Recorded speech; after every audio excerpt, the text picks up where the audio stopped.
support. The maestro, please! Getting closer to that spooky time of year, and we're starting to see an uptick in albums as well. This will be for the week of October 11th, 2025. On this day in music back in 1902, the Gibson Mandolin Guitar Manufacturing Company would be founded by Orville Gibson. He had started making instruments as early as 1894, but didn't make the company until 1902. They would make mostly acoustic instruments because they wouldn't make their first electric guitar until 1936. The Christmas albums aren't towards the top of the chart yet, but I only imagine it's a matter of time. Don't mean a thing if it ain't got that swing. Meanwhile, a Charlie Brown Christmas is already at number 4 on here, which is odd because It's the Great Pumpkin Charlie Brown has actually dropped to number 9, probably because of the Christmas Charlie Brown. Singing. I love rock and roll! Well, Noah Kahan's back to number 1. It's bigger than hip hop, hip hop. Every morning when I wake up, I just count my blessings. Reminiscing on my past and how I came from nothing. 30 flows up. Almost 5 years since his last release, the Wish Me Well 3 mixtape, probably because now he's bought back all of his own masters, so his label, Think It's a Game Entertainment, is now wholly independent. Baby, I'm here for it all.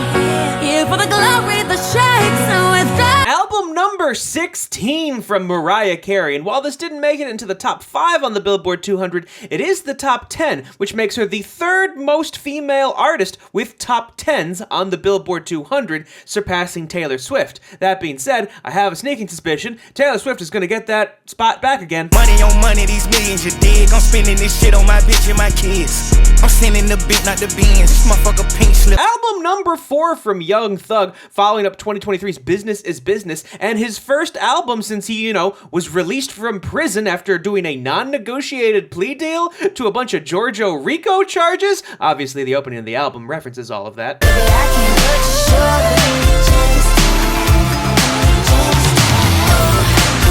Album number 5 for Doja Cat, named V, which is funny because V is the actual Roman numeral for 5, and she actually announced the release date on the magazine V.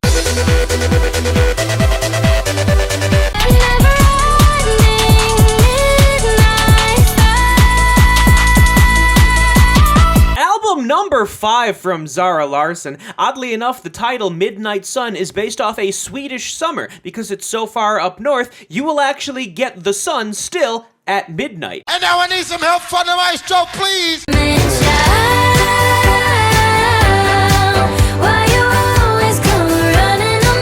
When this got released, it actually broke the record for that time for 2025 of most streams in a day by a female artist. But again, I have a sneaking suspicion that someone else has taken that record now, and we'll talk about them next week.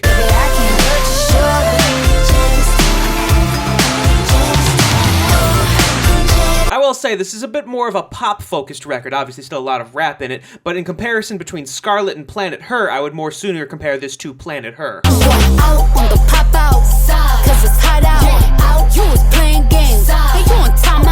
I always find it amusing when songs actually sample the song they're named after. For example, Killin' You Hoes actually samples Trina's Killin' You Hoes, and Imaginary Players samples Jay-Z's Imaginary Players, which itself samples Imaginary Playmates by Renee and Angela. That's what I want, that's what I want.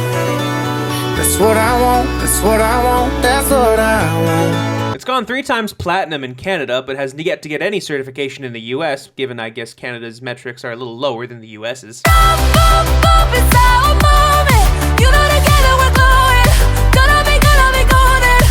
Well, the soundtrack has now gone platinum. Oddly enough, it was announced on Jimmy Fallon's show when he had EJ, Ray Ami, and Audrey Nuna actually as the musical guest, and they actually performed a live version of Golden. So things are starting to finally pick up. Maybe we will get one last big drop before all of the holiday albums come and dominate everything. And now I need some help from the maestro, please! Maestro!